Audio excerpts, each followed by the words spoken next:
Yung talaga nagagamot na at pangalawa, yung mga resident. Yes, kasi ang tanong lagi nila, pwede ba kami lumipat? Pwede naman. Pwede.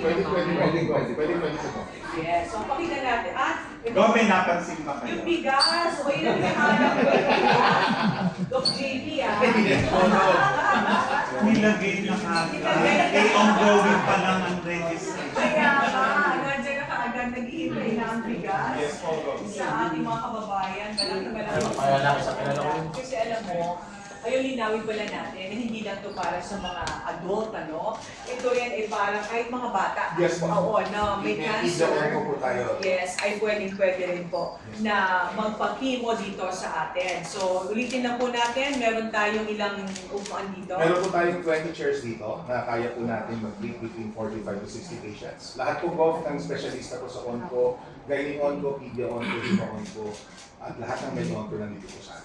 Ayan, so start na po Pwede na kayo magpa-register tayo dito. Malapit lang to. Ang San Pablo City District Hospital po ay malapit lang sa Sampaloc Lake. Di ba? At kanina nga, ang ganda ng view. Ang ganda ng view talaga dito. Opo.